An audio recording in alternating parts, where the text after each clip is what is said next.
kantangwa nanga nyonso awe information awe actualité ya bien awe mama nyonso awe. Merci chers internautes, il y a 4 coins à monde dans la chaîne de Mélangaka Mingi version Nouvelle TV, l'émission Nabino sociopolitique, olobinini yo politicien, olobinini yo population pour la mboka Congo Kenya liboso bobi ke tozali awa na base na limité pembeni ya permanence ya UDPS to le belala o etali dossier ya mwana ya Ngoi Kasanji na première dame madame Denise Nyakaru bobi qu'après déguerpissement ya Ngoi Kasanji mwana et Christelle atendaki ba propos vis-à-vis ya première dame Tumituni, est-ce que lien ezali entre déguerpissement ya Ngoi Kasanji na ndako bazali ko la mwana mboka Gabriel Mokia na première dame yango tu peux toujours droit à la parole na population tozali awa to sola baneko ba pesa biso ma kanisi na bango par rapport à dossier oyo Bob Koki ça pesa sur élément ya chaîne bon to songa to so batu pour na propos na bango version nouvelle TV oyo kantangwa nanga nyonso awe information awe actualité ya bien awe mama nyonso awe. Voilà quand tu sais qui bien to pesa population maloba mbote papa moté dossier ya Ngoi Kasanji na Gabriel Moki c'est là que babotola babengana balongo babimise na ndaku kasi mwana na Christelle Kasanji atenaki ba propos moko mabe vis-à-vis ya première dame Denise Nyakaru bino attaque ba base ya UDPS besoin qui message yango ndengeni. Merci beaucoup ngana sepela na hote d'abord na zana na kanda bomba mabe oyo ka babenga ma cri oyo Bitakwira UDPS na cri oyo banomanga comme Bitakwira na sepela ina ngote ya kotalisa ke na yo comprendre ke mboka oyo soki lelo bawanda okanisa eza full mboka oyo ekomi déjà musika pona état de droit nde ebandeki seri wana ya pouvoir wana ezalaki état de droit ezalaki te lelo état de droit ezali bakobenga ye na justice bakobenga mukwa ta selemba wo pour place ya kotikile ezate babi état de droit faut respecter mutu kofinga mutu te mama Denise azana dossier wana te dossier wana eza mokia nde mutu azana dossier nango ikashanji eza dossier gouvernement eza na kati elandaki na procédure na procès na bongo bamonaki oui ndako wana eza nde ya fo bazontisango na mutu nango kolo nango ya ndako yango bazontile babimiseki Ngoi Kasanji na ndako mais mwana wana problème na mama Denise ezali wapi neti afingi bongo état de droit erezoye mais na ye comprendre akomi osenga beskise ba pardon te yaya état de droit ezali bakozwa yo oye place bakotinde na parquet ya Matete eza transfert prison Makala mukwa ta selemba wo selemba wana eza nde référence ya prison Makala oyo tobenga yango selemba wo. Voilà kasi to mona Ngoi Kasanji lobi que ils arrivent à règlement de compte le pan wana so que d'une manière légale mais comprendre te pas bimise na ndako yo moni ba propos ya Ngoi Kasanji ndeni bon Ngoi Kasanji nete zana esili pete na minute oyo ayebe azwaki bilo balobi ba inspecteur o ba osa musala na balobi mutu nyonso azwa biloko ya leta atatonga ndenge babande musala azongisa yango bapesaki délai mais na minute ye alobi eza contre rang pour la politique te akosi nga ndenge nazoloba soki azolanda ngai aza bandako oyo azwa na mibakuna 4 ndako ya leta na minute dossier yango déjà epeli moto kuna na justice kala mingi te bozoyoka lisusu bazobimisa ye libanda Ngoi Kasanji ayeba oyo basalaki na régime wana na minute état de droit eza babi mutu azwaki eloko ya leta nyonso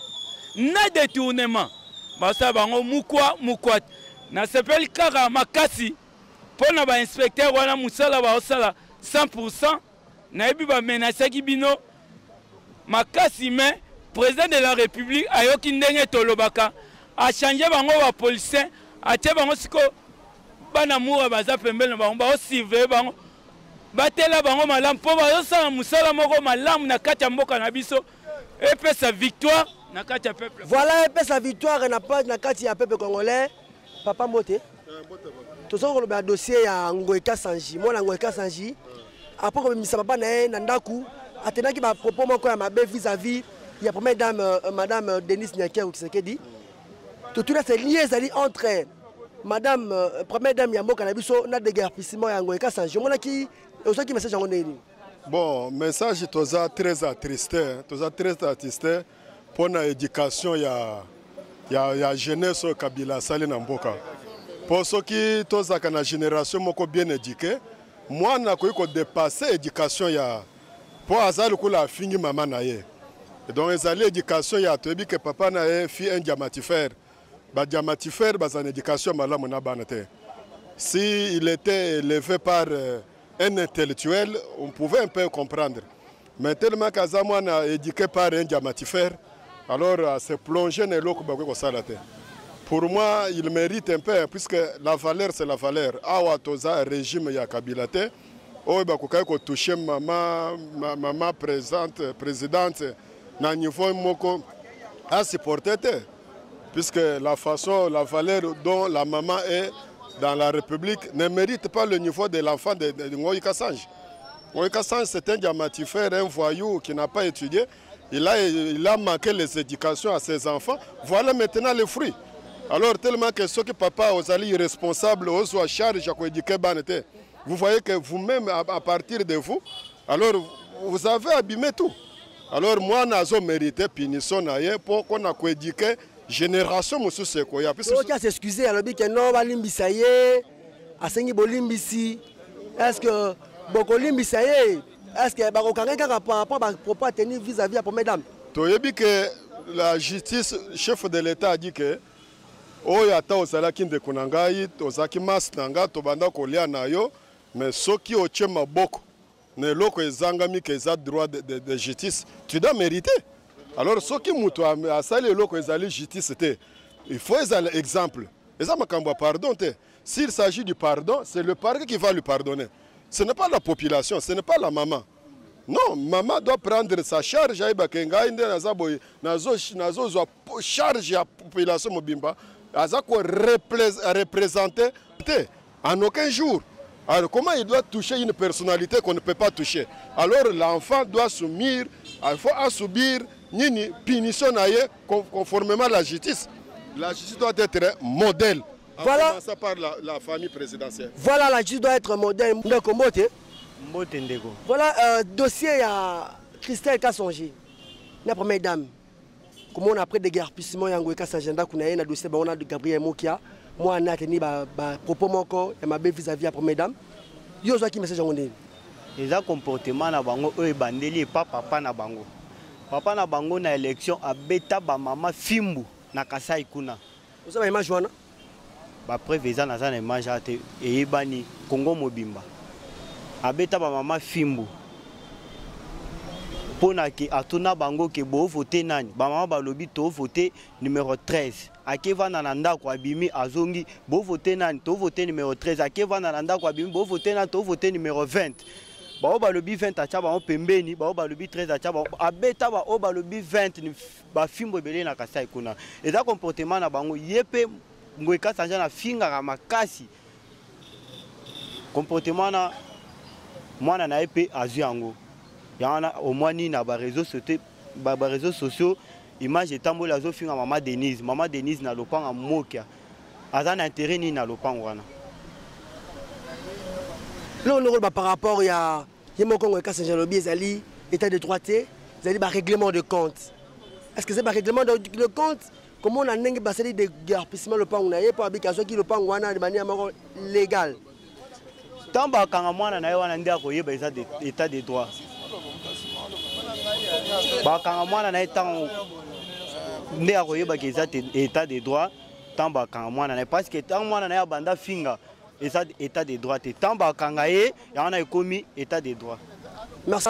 Dossier à Christelle Kassonji na première dame après des guerpissements ya papa na parce bazali ko la na moi mboka Gabriel Mokia ye alobi marama be ba ateni ba propos ma be vis-à-vis ya première dame yo ateke congolais.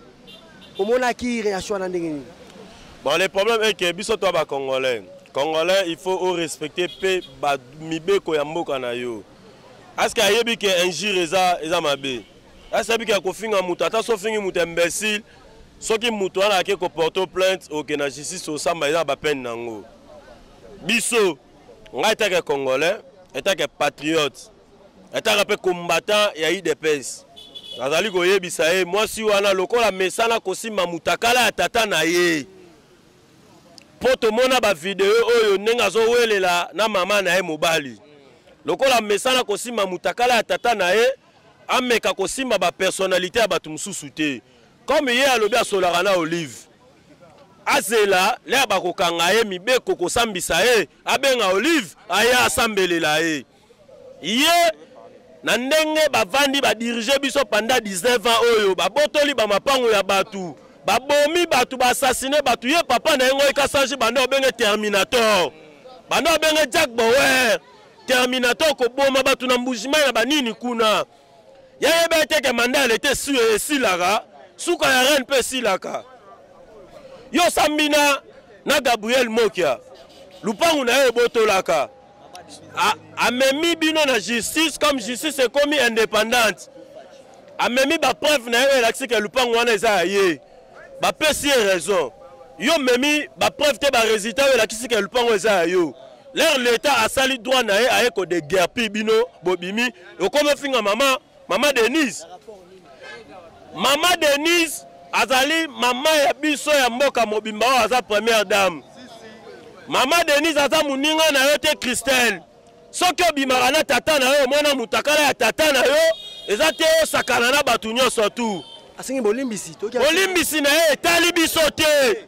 Que la justice soit faite. Trop c'est trop. Que la justice soit faite. Faut justice to ke nango tina suka. Mama Denise nera azali wana. Azali mama boboto, mama bolingo, mama bolamu. Mama Denise atika kosala makambo mabe te. Bala kisabiso archive mama Denise asala ya mabe na mboka oyo. Mais soki tomoni ye Christelle tozal ba video balakisa oyo azowelela papa na ye na mama na ye. Amona amoni mutakala ya papa na ye abanga lisusu batu te. Aza maudit mona wana, aza mona bilakeli mabe. Yazo beta tolo opo na za kitoko na oko koma pe première dame na mboko. Neti ngai, ata so ba telinga longi na ye. Vomena ke na bimata na mbwa ke na sana ye roi ye mwasi. Po aza mwasa oyela ga malédiction. Aza mwasa oyela ga malédiction chibindi chibau chinini nyoso tu. Eza na mutu na aza femme maudite. Voilà, Modineko. Mbote papa par rapport ya makambo oyo mwana mwasi wana soki Christelle alobi omoni na vie toza batu omoni tangu likambo ezo salama kolinga teke o charger ka likambo na batu moko boye soki bazala ba guerre na bango etali biso te c'est que moi je vais dire d'importance c'est ça quoi likambo wana etali fachi te likambo wana etali Denise te likambo wana eza justice. Justice nde muntu a tranché a lobi ke boye te siko yo na ba sentiment na yo obimisa kombo a Denise Nyakero asali yo nini olo ba pe koza mwasi kitoko okoki est-ce que biso do to envia ka basi kitoko na mboko te yene tsaza na beauté ya basi biso to lingaka ana no kitoko te nenga za wana ana kitoko te mwasi les ana ma malédiction nenga za wana on comprend donc ça veut dire quoi na kokata na mukuse tokosenga justice sala musala nga za na posa te kina loba o boye te na kota na ba débat wana te mwana mwasi wana a manqué chef de l'état respect asali o babenga outrage parce que eloko moko na retenir surtout eloko epesa nga kananga na combattant nga na di force du progrès eloko epesa nga surtout quand des anini o yazo loba ke biso fachi toko flatter yete biso za FCC est-ce que eloko wana lobaki atanga na mukanda te alobaki eloko wana na mutu na ye mais siko ba pardon ozoya kotanga papa na yo mobali na yo asaleli yo mukanda après oye kotanga siko yo lobaki non mama Denise oza information du progrès ezopesa yo kolanda flatterie te kolanda motema boboto oyo bozalaka nango te tika makambo wana etali yo te justice ye moko sa charger na ye c'est tout. Ngana loba pona likambo mwana ngoyeka sanji biso nyonso tobotami ba parents na biso nanu ba éducation balakisa biso mutu nyonso aza na âge ya mama na yo to ya papa na yo il fallait kopesa ye respect ndenge opesaka tata na yo ou bien maman na yo. Maintenant er to mona mwana wana en fait maman Denise na makambo wana yo lukanini parce que ça likambo ya entre mots qui a nango ikasanji siko place wana parce que moi je trouve ça un peu flou parce que moi na roya ka lo ba pa maté c'est que il y a un main noir moko boyeza na se ezana muto azo tindika e ya wande nga na oloba justice asa musala na ye na oyo kazo senga bolimbisi boye na boye mais justice asa musala na ye parce que ezade ya bizaleli na bango balakisi pe comportement ke batata na bango bakolisa bango bien te balakisa bango savoir vivre te ndenge a se comporter azui makambo zamba banyama il fallait ko rédiquer ko zongise place nyama vandaka yango na mwa mukenga azaki nango ah tozana limité. Voilà dossier à Christelle Kasonji na madame Denise Nyakeru première dame ça qui mino ndenge nini après déguerpissement ya Ngweka Sanjike au mona mwana ya teni ba propos ya mabe vis-à-vis ya première dame ça qui ndenge nini pour na biso peuple congolais to sepela ki na ba acte wana te bon pour na ye Christelle j'espère que bango bazo espérer que na ba dictature o bango ba salaka na régime o utaki koleka pour na bango jusque là ba on dit melate que état de droit eza déjà nazo ebate de quoi il y a ko tenir ba popo bongo entre première dame parce que na makambo am lupango papa na bango ye azana iloko moko te ko landa kuna donc pona bango ba tiaki ke lokola bango basa baluba c'est que justice ko zala ya baluba non état de droit ezali pona mutu nyonso oyo azoko tambola libanda ya mibeko ya mboka donc pona bango ba kanisa kete lokola bango basa baluba président Gabriel Moki aza mungala croyez que note soki ekozala boye bakoko tripoter yango bo non eza bongo te état de droit ezali kolandisa mibeko ndenge esengaka donc balandeli l'état landeli amoni ke Gabriel Moko yende propriétaire à lupango où est le mal à tenir ba propos mabe esengeli l'état alandela ye alandele quoi qu'il soit ba mawana ye wazo senga wana akosenga banani akosenga nani mawa senga population te akenda senga mawana na justice. Merci beaucoup balobi Christelle Kasonji akende ko senga mawana ye na justice tozali ka toujours ko pesa population droit à la parole to sarabino awa la version Nouvelle TV, tu peux sa population droit à la parole. Baloba, ben pression à bango par rapport au sujet de l'air. Mbote papa journaliste. Réaction des animés par rapport à propos de Christelle Kassanji Atena qui vis-à-vis la première dame, madame Denise Nyakeru Tshisekedi. En tout cas, nous avons regret ma casse pour la Christelle. Il y a des propos à tenir pour la première dame. Magambo lupango wana etali première dame te lupango wana eza Gabriel Mokia sko pour première dame akoti magambo wana ndeni papa na bango ndenga yebi aswaki lupango wana ye bibi ke lupango wana eza Gabriel banda kolobela ngo mille fois que tant azotonga lupango wana azotongela ye état de droit koti il faut ba remettre loko na ye siko ya ko regretter banda kofinga première dame pona nini donc ça veut dire que no azana no maudit ndenga za wana bamakambu ya sala kana papa na ye biso toyebi yango population tout toyebi pourquoi yeba ayoka na kana mama na ete toyebi pourquoi ayoka na katina ye mama c'est ka famille la seka famille toyebi parce que ça maudit ndenga za wana ti ya telemi abanda kolobela première dame marque wana donc eza ndenge na bango papa na nous déjà asa bebi sa ye parce que le pango wana ya vanda kana tata na ye balala kana tata na ye place wana mama na sala ka place wana de toyebi yango nyonso tout.